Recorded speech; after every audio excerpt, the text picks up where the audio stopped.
আল্লাহর নবী মা আমিনার ঘরে আসলেন, ঘর আলোকিত হয়ে গেল। দাদা আব্দুল মুত্তালিব, হযরতে আমিনা যেদিন প্রসব বেদনা উঠল, দাদা আব্দুল মুত্তালিব ঘুমায় না, ঘুম হয় না তার। আহারে, আজকে আমার পুত্রবধূর, আমার সন্তানটা বেঁচে নেই, আমার আব্দুল্লাহ বেঁচে নাই। আব্দুল মুত্তালিব চিন্তা করে, পুত্রবধূর কি হবে, কখনো হবে কি, কোনো সমস্যা হয় নাকি। দাদা হিসাবে তার কোনো ঘুম নাই। মাঝে মাঝে এসে আমিনার ঘরে নক করে আর বলে, ও দাসী সাউবিয়া, কোনো খবর আছে নাকি? সাউবিয়া কোনো খবর বলে না। আমার ভাইয়েরা বলে, আব্দুল মুত্তালিব এখনো কোনো খবর হয় নাই। আব্দুল মুত্তালিব ঘুমিয়ে যায়। আবার আসে এমন করে করে সুবহে সাদিকের সময়, সুবহে সাদিকের সময় এই পৃথিবীর ধরাধামকে ধন্য করে বিশ্ব নবী মুহাম্মদুর রাসূলুল্লাহ দুনিয়াতে আসলেন। সুবহানাল্লাহ। কবি বলছে, কে বলছে? জাতীয় কবি কাজী নজরুল ইসলাম। সুবহানাল্লাহ, জোরে বলেন সুবহানাল্লাহ। আল্লাহ তার কবরকে জান্নাতের টুকরা বানায় দিন, জোরে বলেন আমিন। 15টা বছর নজরুল চর্চা করো নাই, শুধু রবীন্দ্রনাথ নিয়ে পাগল ছিলে, জোরে বলেন ঠিক না? দেখো নজরুল কত সুন্দর কথা বললেন। তোরা দেখে যা আমিনা মায়ের কোলে, তোরা, রাগ করতেছেন ভাইরা?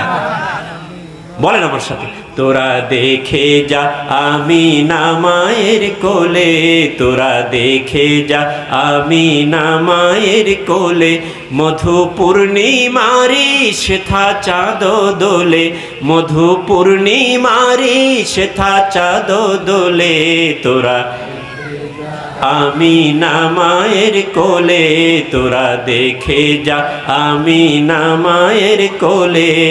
বলেন আল্লাহু আকবার। যেন আমিনার কোলে মধু পূর্ণিমা, পূর্ণিমার চাঁদ। আল্লাহু আকবার।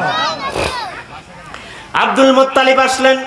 আসার পরে বললেন, মা আমিনা ও দাসী সাউবিয়া, আবুল আহাবের দাসী সাউবিয়া, আমার ভাইয়েরা, ও দাসী খবর কি? দাসী বলল, হ্যাঁ আব্দুল মুত্তালিব একটি ফুটফুটের সন্তানের দাদা আপনি হয়েছে। আব্দুল মুত্তালিবের দুই চোখ দিয়ে যেন পানি বের হয়ে গেল। আহারে, আমার সন্তান আব্দুল্লাহ, আমার আদরের, আমার সবচেয়ে স্নেহের, আমি তাকে কখনো ছাড়তে পারি নাই। এই সন্তান যদি থাকতো কত খুশি হয়ে যেত। ও সাউবিয়া, দাও দাও, আমার কোলে দাও, আমি একটু শিশু এই আমার নাতিকে কাবার পাদদেশে নিয়ে যেতে চাই। আমার ভাইরা, দাসী সাউবিয়া একটু পরিষ্কার করে দাসী সাউবিয়ার সাথে সাথে দিয়ে দিলেন। আল্লাহর নবীকে পরিষ্কারের প্রয়োজন হয় নাই। আব্দুল মুত্তালিব কোলে নিয়ে যখন তিনি কাবার পাদদেশে গেলেন, তিনি দেখেন আকাশের চাঁদের দিকে দেখেন, আর তার নাতির দিকে দেখেন। তার কাছে ধরা দিল, আকাশের চাঁদটাই যেন তার নাতির কাছে পরাজিত হয়েছে। সুবহানাল্লাহ। আমার ভাইয়েরা, এইভাবে করে তিনি কাবার পাদদেশে নিয়ে গেলেন, আল্লাহর কাছে দোয়া করলেন। কে যেন কানের কাছে বলে যায়, আব্দুল মুত্তালিব রে, এই সন্তানের নাম হলো মুহাম্মদ। বলেন আল্লাহু আকবার। আব্দুল মুত্তালিব, এই সন্তানের নাম মুহাম্মদ। তার মানে হলো মুহাম্মদ নাম সেই সময়ে এলাকায় একটাও নাই। সুবহানাল্লাহ, একটাও নাই। এই নামটা কার? আরো জোরে বলেন কার? রাসূলের নাম দুইটা। কয়টা? একটা হলো আহম্মদ, আর একটা হলো মুহাম্মদ। ওই যে তার আগে হযরত ঈসা আলাইহিস সালাতু ওয়াস সালাম, তিনি সুসংবাদ দিয়ে দিয়েছেন।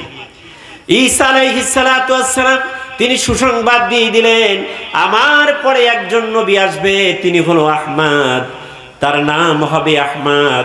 আব্দুল মুত্তালিবকে কে যেন জানায় গেল, নাম রেখো মুহাম্মদ। জোরে বলেন সুবহানাল্লাহ।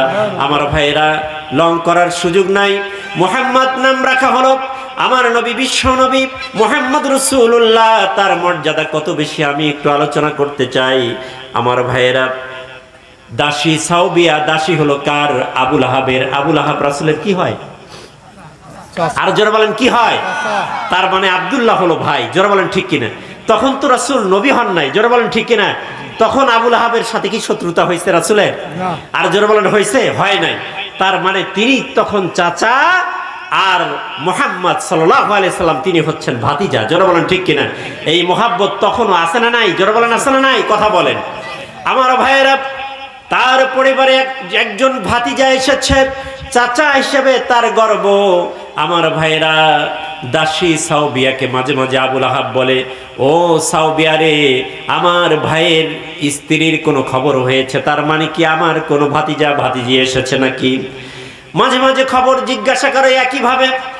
আবুল আহাব শেষ রাত্রির দিকে সাওবিয়া গেল, যাওয়ার পরে সাওবিয়াটা চিন্তা করলো আবুল আহাব চাচা হিসাবে যেহেতু বারবার নক করছে, খবরটা তাকে দিয়ে দেওয়া দরকার। সাওবিয়া তখন গেল, যাওয়ার পরে আবুল আহাবকে বলল, আবুল আহাব একটি সুসংবাদ নিয়ে তোমার সামনে এসেছি। আবুল আহাব দাঁড়িয়ে গেল, দাঁড়িয়ে গিয়ে বলল, সারা রাত ঘুম হয় নাই। আবুল আহাব বলল, ও সাওবিয়া কি খবর তোমার, আমাকে জানাও। সাওবিয়া বলছে, আবুল আহাব রে, এই মুহূর্তে আপনি একজন ভাতিজার চাচা হয়েছেন। জোরে বলেন সুবহানাল্লাহ, বলেন আল্লাহু আকবার। আমার ভাইয়েরা, আবুল আহাব খুব খুশি হয়ে গেল। আবুল আহাব এত খুশি হয়ে গেল, সে যেহেতু রাজ পরিবারের ব্যক্তি, আব্দুল মুত্তালিবের সন্তান আবুল আহাব, তার একটা প্রেস্টিজ আছে না নাই? আরো জোরে বলেন আছে না নাই? আমার ভাইয়েরা, আমার ভাইয়েরা, ধনী মানুষ যদি অল্প টাকাও দেয় তাও অনেক কিছু দেয়। জোরে বলেন ঠিক কিনা? ধনী মানুষ যদি একেবারে হালকা কিছু দেয় তাও গরিবের মনে হয় যে একেবারে ঝোলা পুরা হয়ে যায়। জোরে বলেন ঠিক কিনা? কারণ তাদের অল্প দেওয়া, তাদের দান কোনো কমতি হয় না, কোনো খাটো হয় না। কারণ দান করাটা, দানের অ্যামাউন্টটাও একটা প্রেস্টিজের ব্যাপার। জোরে বলেন ঠিক না? ঠিক। সামার মতো একেবারে 2 টাকা নিয়ে আসে না, ঠিক না? ঠিক। আমার ভাইয়েরা, আবুল আহাব চিন্তা করলো, আমার ভাইয়েরা, চারিদিকে ডালপালা তো গজানোর সুযোগ নাই। আবুল আহাব চিন্তা করলো, এই সুবহে সাদিকের সময় সাওবিয়া এত সুন্দর সংবাদ আমাকে দিল, আমি কি দিয়ে তাকে একটা ধন্যবাদ জানাই। আবুল আহাবের মাথায় চলে আসলো, ভাতিজা হওয়ার সুসংবাদ আমাকে দিয়ে দিল। আমাদের সময়ে কেউ যদি সুসংবাদ দেয়, নাতি নাতনির সুসংবাদ দেয়, তাহলে একটা নতুন লুঙ্গি দেওয়া হয়। জোরে বলেন ঠিক কিনা? এটাই প্রচলিত। জোরে বলেন ঠিক কিনা? মিষ্টি নিয়ে আসে আর নতুন লুঙ্গি দিয়ে সেটা বিদায় করে। এটা একটা সিচুয়েশন, এটা একটা সিস্টেম, রেওয়াজ। এটি একটি কি বলা যায়, আনুষ্ঠানিকতা। এটি একটি হচ্ছে সহমর্মিতা, এটি হচ্ছে একটি ভদ্রতা। ঠিক না বা ঠিক? একজন বলতেছে, হাই রে, এত কষ্ট করে গেলাম, মেয়ে হয়েছে তাই বলে আমাকে এত অপমান। আস্তাগফিরুল্লাহ। চিন্তা করছেন? মানে মেয়ের মেয়ে হয়েছে, অর্থাৎ নানা গেছে বিয়াই বাড়ি, জামাই বাড়ি, ঠিক কিনা? জামাই বাড়ি যা সংবাদ দিছে যে বিয়াই সাহেব আপনার একটা নাতিন হয়েছে। বিয়ার মন খুব খারাপ। হুজুর আসবো, মানে বিয়াই আসবো হলো ছেলের সংবাদ নিয়ে, আসতে হলো মেয়ের সংবাদ নিয়ে, মন খারাপ। তাতে উপঢৌকন দেওয়াটাই ভুলে গেছে। জোরে বলেন নাউজুবিল্লাহ। এরকম সামার আছে না নাই? আরো জোরে বলেন আছে না নাই? এই সামারি আমরা করব না। জোরে বলেন ঠিক না? ছেলে এবং মেয়ে দেওয়ার মালিক কে? আল্লাহ।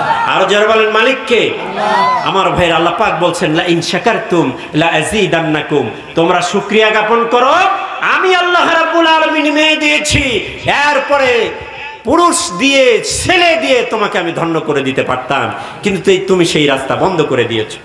আমার ভাইয়েরা, আবুল আহাব চিন্তা করলো, এই শেষ রাত্রিতে, এই সময়ের সুসংবাদে আমি সাওবিয়াকে টাকা দেব, এই মুহূর্তে তো আমার কাছে নাই, মুদ্রা দেব, স্বর্ণ মুদ্রা দিব নাই। আমি এখন উঠে গিয়ে এইগুলো ম্যানেজ করার চাইতে আমি আজকে সিদ্ধান্ত নিলাম, এই দাসীকে আমি মুক্ত করে দিব। সুবহানাল্লাহ। দাসীকে মুক্ত করে দেওয়ার জন্য আবুল আহাব তার শাহাদাত আঙ্গুল দিয়া দাসীকে এরকম একটা ইশারা করলেন। দাসী খুশিতে আত্মহারা হয়ে গেল। সারা জীবনের জন্য আবুল আহাবের গোলাম, এই গোলামি থেকে সুসংবাদ দেওয়ার মাধ্যমে সে মুক্ত হয়ে গেল। সুবহানাল্লাহ। আমার ভাইয়েরা, দেখুন রাসূলের কি মহব্বত, রাসূলের কি মর্যাদা। হাদিস শরীফে এসেছে, আল্লাহর নবী জনাবে মুহাম্মদুর রাসূলুল্লাহ মেরাজে গেলেন। মেরাজে গিয়ে তিনি দেখছেন মেরাজ হয়েছে, তো রাসূল করিম সাল্লাল্লাহু আলাইহি ওয়াসাল্লাম আল্লাহর সৃষ্টিরাজি দেখার জন্য কোরআন শরীফ আল্লাহ পাক বলছেন, সুবহানাল্লাযী أسرى بعبده ليلا من المسجد الحرام إلى المسجد الأقصى বলেন আল্লাহু আকবার। আল্লাহ রাব্বুল আলামিন বলেন, আমি আমার নবীকে বাইতুল্লাহ থেকে বাইতুল আকসা পর্যন্ত রাত্রিকালীন ভ্রমণ করিয়েছি অল্প সময়ের মধ্যে। এরপরে সেখান থেকে ঊর্ধ্বগমন আমি আল্লাহ রাব্বুল আলামিন আমার প্রিয় হাবিবকে আমার নিজ কামরায় নিয়ে এসেছি, আমার সিংহাসনে আমার কুরসির সামনে হাজির করেছি। সুবহানাল্লাহ। এই জন্য যে লিনুরিয়াহু মিন আয়াতিনা ইন্নাহু হুয়াস সামিউল বাসীর। আল্লাহু আকবার। আল্লাহ রাব্বুল আলামিন বলেন, এই ভ্রমণটা আমি আমার নবীকে করাইলাম এই জন্য যে আমি আমার সৃষ্টিরাজিকে তাকে দেখাবো স্বচক্ষে। জোরে বলেন সুবহানাল্লাহ। কেমনে আমি আসমান থরে থরে আবিষ্কার করেছি, সৃষ্টি করেছি, কেমনে তারকারাজিকে আমি সেটিং করে দিয়েছি, কেমনে মাধ্যাকর্ষণ শক্তি দিয়েছি, কোন জায়গায় বৃহৎ গ্রহ নক্ষত্র আমি সেট করে দিয়েছি, আমার লৌহে মাহফুজ কেমন, আরশে আজিম কেমন, আমার সিদরাতুল মুনতাহা কেমন, আমার জান্নাত কেমন, আমার জাহান্নাম কেমন, আমি আমার প্রিয় হাবিবকে সেগুলো দেখানোর জন্য মেরাজ করিয়েছি। সুবহানাল্লাহ। আল্লাহর নবী সামনে আল্লাহর নবী যাচ্ছেন, সামনে হযরত জিবরাইল জাহান্নাম দেখার জন্য যখন আল্লাহর নবী গেলেন, জাহান্নাম দেখছেন, হযরত জিবরাইলকে আল্লাহর নবী প্রশ্ন করছেন। অনেকগুলো কথা এসেছে আমার ভাইয়েরা হাদিস শরীফে, জাহান্নামীদের আযাবগুলো আল্লাহর নবীকে দেখানো হচ্ছে। সুদখোরের কেমন আযাব আছে না নাই? সুদখোর আরো জোরে বলেন আছে না নাই? ঘুষখোরের কেমন আযাব দেখানো হচ্ছে আল্লাহর নবীকে। আমার ভাইয়েরা, নবী রাসূল তার অনুসারীদেরকে কষ্ট দিলে কেমন আযাব, জেনাকারের কেমন আযাব, এগুলো দেখানো হচ্ছে। এই আযাবগুলো, নমুনাগুলো, দৃশ্যগুলো দেখার মাঝে আল্লাহর নবীকে যেন জাহান্নামের মধ্য থেকে ডাকা হচ্ছে, মুহাম্মদ মুহাম্মদ মুহাম্মদ। আল্লাহু আকবার। আল্লাহর নবী আশ্চর্য হয়ে গেলেন, এই জাহান্নামের ভিতর থেকে আমাকে নাম ধরে এমন কে ডাকে, কে আছে এমন? আমি তো আল্লাহ রাব্বুল আলামিনের মর্যাদাবান নবী, সব চাইতে মর্যাদা আমাকে দেয়া হয়েছে। আল্লাহ নিজেও তো কোনোদিন আমাকে নাম ধরে ডাকেন নাই। সুবহানাল্লাহ। বলেন না ভাই সুবহানাল্লাহ। আলোচনা কি বোঝা যায়? আল্লাহ রাব্বুল আলামিন নিজে কোনোদিন রাসূলকে নাম ধরে ডাকেন নাই। কোরআন খুলে দেখেন, উলামায়ে কেরাম চারিদিকে আছে না নাই? আল্লাহর নবীকে আল্লাহ পাক কখনো বলেন না ইয়া মুহাম্মদ, দেখাতে পারবেন না। অথচ জাতির পিতা হযরত ইব্রাহিমকে আল্লাহ পাক বলছেন ইয়া মুহাম্মদ। ইয়া বলা হয় হরফে নিদা, মাদউ তার সামনে থাকে, তার মানে হলো ও ভাই, তার মানে ওই লোকটা সামনে আছে, এইভাবে ডাকা হয়। আল্লাহর নবীকে আল্লাহ পাক কখনো বলেন নাই। আল্লাহ রাব্বুল আলামিন বলেন, আইয়া ইব্রাহিম ক্বাদ সাদ্দাকতার রুয়া। ও ইব্রাহিম, কোরআন শরীফে আল্লাহ নাম ধরে ডাকলেন, ইয়া মুসা নাম ধরে ডাকলেন, ইয়া ঈসা নাম ধরে ডাকলেন, ইয়া ইয়াহইয়া নাম ধরে ডাকলেন। বিশ্ব নবীকে কোনোদিন ইয়া মুহাম্মদ বলেন নাই। সুবহানাল্লাহ। কি নাম, কি মর্যাদা আল্লাহ রাব্বুল আলামিন তাকে সংরক্ষণ করলেন তার। আল্লাহু আকবার। আমার ভাইয়েরা, আল্লাহ রাব্বুল আলামিনের নবী আশ্চর্য হয়ে গেলেন। আল্লাহ পাক কোনোদিন মুহাম্মদ বলে নাম ধরে নাই, ডাকেন নাই, ইয়া মুহাম্মদ বলেন নাই। আর জাহান্নাম থেকে আমাকে ডাকা হচ্ছে ইয়া মুহাম্মদ, ইয়া মুহাম্মদ। রাসূল বললেন জিবরাইল, ওই ব্যক্তিটাকে? হযরত জিবরাইল বললেন, ও মুহাম্মদ, ও রাসূল আপনি ভালো করে দেখুন। আল্লাহর নবী দেখেন, ওটি আর কেউ নয়, ওই ব্যক্তি হলো আবু লাহাব। জোরে বলেন নাউজুবিল্লাহ। আবু লাহাবের পুরো শরীর জ্বলছে জাহান্নামের আগুনে, দাও দাও করে জ্বলছে। জাহান্নামে পড়ে যখন মানুষ জ্বলে, সে কি মরে যাবে ভাইয়েরা? মরবে কি? মরবে। আল্লাহ রাব্বুল আলামিন বলছেন, সুম্মা লাম ইয়াতুব, সুম্মা, আল্লাহ রাব্বুল আলামিন বলেন জাহান্নামের মধ্যে মরবেও না বাঁচবেও না, জাহান্নামে মরবেও না বাঁচবেও না, এমন একটি অবস্থা আল্লাহ রাব্বুল আলামিন জাহান্নামের মধ্যে করবেন। কোন মানুষের মরণ সেদিন হবে না। জাহান্নামের আগুন কলিজা পর্যন্ত স্পর্শ করবে, কিন্তু কলিজা জ্বলে যাবে, ভিতরের অঙ্গ প্রত্যঙ্গ জ্বলবে, মানুষটিকে আল্লাহ রাব্বুল আলামিন শেষ করে দিবে না। আল্লাহু আকবার, বলেন আল্লাহু আকবার। কি কঠিন আযাব! আল্লাহ পাক বলেন চাখো আজকে সেই জাহান্নাম। নারুল্লাহিল মুকাদ্দাতুল্লাতী তাত্তালিউ আলাল আফইদা। আল্লাহ রাব্বুল আলামিন বলেন আল্লাহর আগুন তার কলিজা পর্যন্ত জ্বালায় দেবে। জাহান্নামে মানুষটা মরবে না, মরবেও না বাঁচবেও না, এমন পরিস্থিতি হবে। দেখা গেল আবু লাহাব জ্বলছে, চারিদিক দিয়ে দাও দাও করে জ্বলছে, মস্তক থেকে শুরু করে পা পর্যন্ত জ্বলছে, কিন্তু তার শাহাদাত আঙ্গুলটা মুখের মধ্যে। জোরে বলেন সুবহানাল্লাহ। আবু লাহাব ডাক দিয়ে বলছে ভাতিজারে, চিনতে পারে নাই, বুঝতে পারে নাই তোমার মর্যাদা দুনিয়াতে আমরা বুঝতে পারি নাই, আমি বুঝতে পারি নাই। আরে কত অপমান করেছি, তোমাকে মানি নাই ও ভাতিজা, যার কারণে আজকে আল্লাহ জাহান্নামে দিয়ে দিয়েছেন। জাহান্নামের মধ্যে বসে আমি চিৎকার করছি, ও ভাতিজারে তুমি যখন এসেছো কি বলবো, আর তোমাকে বলার কিছু নাই। হযরত রাসূল বললেন, আবু লাহাব আমার একটা জিজ্ঞাসা তোমার জন্য রয়েছে। বলে কি জিজ্ঞাসা? আল্লাহর নবী বললেন, আবু লাহাব রে, ও আমার চাচা, পুরো শরীর তোমার জাহান্নামের আগুনে জ্বলে, কিন্তু তোমার ডান হাতের আঙ্গুলটা মুখের মধ্যে কেন, আমাকে একটু বলে দাও। আল্লাহু আকবার। আবু লাহাব কান্দে আর বলে, ভাতিজারে জীবনে তোমাকে মেনে নেই নাই, অনুসরণ করি নাই, তোমার দেয়া পথ আর মত গ্রহণ করি নাই, সেজন্য জাহান্নামে এসেছি। তুমি জানো না, তুমি যেদিন এই দুনিয়াতে এসেছিলে, এই দুনিয়াতে জন্মগ্রহণ করেছিলে, সেদিন আমি এত বেশি আনন্দিত হয়েছিলাম, এত বেশি আনন্দে আত্মহারা হয়েছিলাম, তোমার সম্মানের জন্য এই শাহাদাত আঙ্গুল দিয়া আমি আমার দাসীকে মুক্ত করে দিয়েছিলাম। আল্লাহ রাব্বুল আলামিন আমার এইটুকু আমল এমন ভাবে কবুল করে নিয়েছেন, আজকে জাহান্নামে আসার পরেও আল্লাহ রাব্বুল আলামিন ওই শাহাদাত আঙ্গুল দিয়া আমাকে জান্নাতের খাবার ভিতরে পরিবেশন করছে। জোরে বলেন মারহাবা, চিল্লায়ে বলেন মারহাবা। কি মর্যাদা বিশ্বনবী মুহাম্মদুর রাসূলুল্লাহ সাল্লাল্লাহু আলাইহি ওয়াসাল্লাম। আমার ভাইরা আমল করে নাই, অনুসরণ করে নাই, মানে নাই, শুধুমাত্র কাফির অবস্থায় শিশু মুহাম্মদ নবী মুহাম্মদ রাসূলুল্লাহর জন্মের এই আনন্দে আত্মহারার সময় শাহাদাত আঙ্গুল ব্যবহার করে দাসীকে সে আজাদ করে দেওয়ার কারণে আল্লাহ রাব্বুল আলামিন তার মর্যাদা কত বাড়িয়ে দিয়েছেন। যারা বলেন সুবহানাল্লাহ। এই সেই রাসূল আমাদের দরকার আছে না ভাইরা? সেই রাসূল আমাদের প্রয়োজন। আমার ভাইরা, আল্লাহর নবী জনাবে মুহাম্মদুর রাসূলুল্লাহ সাল্লাল্লাহু আলাইহি ওয়াসাল্লাম জন্মগ্রহণ করলেন। জন্মগ্রহণ করে অবস্থান করতেছেন। আরবের নিয়ম হলো তাদের সন্তানগুলো নিজের এলাকায় রাখে না, শহরে জীবনে রাখে না, প্রত্যন্ত গ্রাম এলাকায় দিয়ে দেয়। কারণ হলো গ্রাম এলাকার আবহাওয়া ভালো, কথাও ভালো, ভাষাও ভালো, যার কারণে মক্কার এই সন্তানগুলোকে দুধ মাতার হাতে তুলে দেয় লোকেরা। আমার ভাইয়েরা, আমিনাও সেই অপেক্ষা করছেন, আব্দুল মুত্তালিবও সেই অপেক্ষা করছেন, নাতি হয়েছে, আমরা দূর কোথাও দিয়ে দিব, পরিচ্ছন্ন আবহাওয়ায় মানুষ হবে।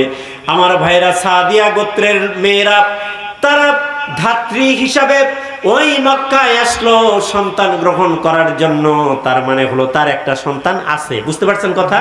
একটা সন্তান জন্ম নিয়েছে, মক্কা থেকে আরেকটা সন্তান যদি নিতে পারে তাহলে দুইটা সন্তান এট এ টাইমে লালন পালন করবে, বুঝতে পারছেন কথা? দুইটা সন্তান যদি লালন পালন করে, নিজের সন্তান তো পালন হবেই, মাঝখান থেকে ওই যে ধাত্রী হিসাবে যেই সন্তান গ্রহণ করলো, এই সন্তানের জন্য এক্সট্রা পারিশ্রমিক পাবে, কারণ তখন তো অভাব ছিল। যারা বলেন ঠিক কিনা? এই পারিশ্রমিক দিয়ে তারা একটু সচ্ছল জীবনযাপন করবে, যার কারণে তারা দেখে যে নিজের সন্তান হয়েছে যখন, তখন যাই শহরে যদি আরো দুই একটা সন্তান পাওয়া যায়, নিয়ে এসে আমরা আমার সন্তানের সাথে লালন পালন করি। আর শহরে মক্কার লোকেরাও সেইভাবে থাকে যে সন্তান হলেই তারা অপেক্ষা থাকে যে কে কোনো ধাত্রী কোন এলাকা থেকে আসবে কিনা, আমরা তাকে দিয়ে দেব, সন্তান লালন পালন করবে। এইভাবে 3 দিন 4 দিন হয়ে যায়। আমিনা অপেক্ষা করে, আব্দুল মুত্তালিব অপেক্ষা করে তার নাতিকে ধাত্রীর কাছে উঠায় দিবে। আমার ভাইয়েরা, সাদিয়া গোত্রের কিছু মহিলা তারা সন্তানের জন্য রওনা দিয়েছে, মক্কার দিকে রওনা দিয়েছে। মুহাম্মদুর রাসূলুল্লাহ সাল্লাল্লাহু আলাইহি ওয়াসাল্লামের মর্যাদা আল্লাহ কত বাড়িয়ে দিয়েছেন আমার ভাইয়েরা। দেখুন, হালিমা বলছে, তার মুখে হাদিসটি বুখারীতে বিভিন্ন হাদিস গ্রন্থে কোড হয়ে গেছে। হযরতে হালিমা বলছেন, আমরা কয়েকজন মিলে আমার গোত্র থেকে মক্কার উদ্দেশ্যে রওনা দিলাম সন্তান নেয়ার জন্য। আমার গাধাটা ছিল দুর্বল, এই দুর্বল গাধা নিয়ে আমার স্বামীকে সাথে নিয়ে রওনা দিলাম। আর কাফেলার অন্যান্য লোকেরা তাদের গাধা সবল ছিল, উট সবল ছিল। যখন রওনা দিয়েছি মক্কার দিকে, আমাকে পিছনে ফেলে তারা অনেক আগেই মক্কায় চলে গিয়েছে। ভালো ভালো ধনী মানুষের সন্তানগুলোকে তারা গ্রহণ করেছে। আর সন্ধ্যাবেলায় হযরতে হালিমাতুস সাদিয়া মক্কায় উপস্থিত হয়েছে। আল্লাহর নবীর দাদা হযরতে আব্দুল মুত্তালিব ঘরের পাশে দাঁড়িয়ে রয়েছেন, মা আমিনা ভিতরে। যখনই কোনো ধাত্রী যায়, আব্দুল মুত্তালিব বলে, কে আছো? ও ধাত্রী, এই ঘরের মধ্যে একটি এতিম বাচ্চা রয়েছে, তোমরা নিয়ে যাও, বেশি কিছু দিতে পারবো না। সুবহানাল্লাহ, জোরে বলেন সুবহানাল্লাহ। আহা, করুণ কণ্ঠে বলে, এই বাচ্চাটা এতিম। আল্লাহু আকবার, বলেন আল্লাহু আকবার। কে আছো? এই বাচ্চাকে লালন পালন করো, তেমন কোনো অর্থ করে দেয়া যাবে না। সত্য কথাই বলছে, জোরে বলেন ঠিক কিনা? আমার ভাইরা, এই কথা শুনে কেউ শিশু মুহাম্মদুর রাসূলুল্লাহকে দেখতেও ঘরের মধ্যে যায় নাই। কেউ না কেউ সন্ধ্যা পর্যন্ত কেউ না কেউ কোনো সন্তান পেয়ে গেছে। হযরতে হালিমা যেহেতু যাইতে দেরি হয়েছে, গিয়ে দেখে সব সন্তান চলে গিয়েছে, শুধুমাত্র মুহাম্মদুর রাসূলুল্লাহ সাল্লাল্লাহু আলাইহি ওয়াসাল্লাম তিনি তার ঘরের কাছে যাওয়ার পরে আগের মতোই আব্দুল মুত্তালিব বলছে, ও ধাত্রী, এই ঘরের মধ্যে একটি সন্তান রয়েছে, যদি দয়া হয় নিয়ে যাও, বেশি টাকা পয়সা দিতে পারবো না। হযরতে হালিমা ঘরের মধ্যে প্রবেশ করে নাই। সন্ধ্যা নাগাদ একটা সন্তানও পেল না। ডেরায় ফিরে আসলো, তাঁবুতে ফিরে আসলো। আসার পরে বলল, প্রাণের স্বামীরে, সকলেই কোনো না কোনো সন্তান পেয়ে গেছে, আমি তো কিছু পেলাম না। ও স্বামী, আপনি অনুমতি দেন, আমার আগামীকাল আমরা তো এখান থেকে চলে যাব, আমাদের কাফেলা এখান থেকে চলে যাবে এলাকায়। আপনি অনুমতি দেন, ঘরের মধ্যে প্রবেশ করব। প্রবেশ করে যদি দেখি সন্তানটা দেখতে ভালো লাগে, তাহলে কিছু টাকা দেখ আর না দেখ, আমি সন্তানটা গ্রহণ করে নিয়ে যাব, আপনি অনুমতি দিয়ে দেন। আল্লাহু আকবার। রাত্রিতে পরামর্শ করছে, কার সাথে? স্বামীর সাথে। জোরে বলেন ঠিক কিনা? আমার ভাইয়েরা, হালিমার স্বামী অনুমতি দিয়ে দিলেন, বললেন, হ্যাঁ তোমার যা ইচ্ছা করবে। হযরতে হালিমা অনুমতি প্রাপ্ত হয়ে পরের দিন সকালবেলা চলে আসছেন। আসার পরে সোজা হালিমার ঘরের মধ্যে প্রবেশ করেছেন। হালিমার ঘরের মধ্যে প্রবেশ করে হালিমার চোখ ছানা বড়া হয়ে গেছে। আল্লাহু আকবার। হযরতে হালিমা বলছেন, আহারে আমেনা, তোমার কোলে এ তো কোনো সন্তান না, এই জন্য আকাশের পূর্ণিমার চাঁদ তোমার কোলে। জোরে বলেন সুবহানাল্লাহ। তোমার ঘর আলোকিত হয়েছে, চিল্লা বলেন আল্লাহু আকবার। এক মুহূর্ত হালিমার দেরি করেন নাই, কোলে তুলে নিলেন, চুমু দিলেন, ডেরায় ফিরে আসলেন। আসার পরে রাত সন্ধ্যা হয়ে গেল। তারা সেখানে আরেকদিন থাকার চিন্তা করলেন। আমার ভাইয়েরা, সন্ধ্যা হয়ে যাওয়ার পরে হালিমা বলছে, না হারে, আমি যখন ডেরায় ফিরে আসলাম, আমার স্তনে কোনো দুধ ছিল না। সুবহানাল্লাহ। আমার কোলের সন্তান দুধ পেত না, রাত্রে কান্নাকাটি করত, ঘুমাতে পারত না। আমি দেখলাম, আমি যখন আমার তাঁবুতে ফিরে আসলাম, আলটিমেটলি আমার 2 স্তন দুধে পরিপূর্ণ হয়েছে। সুবহানাল্লাহ।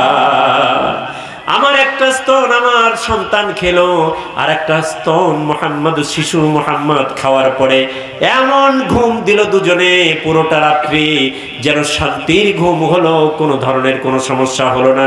আমার স্বামী উটনি দুধ দিত না, বালতি নিয়ে সেই উটনির কাছে গেলেন।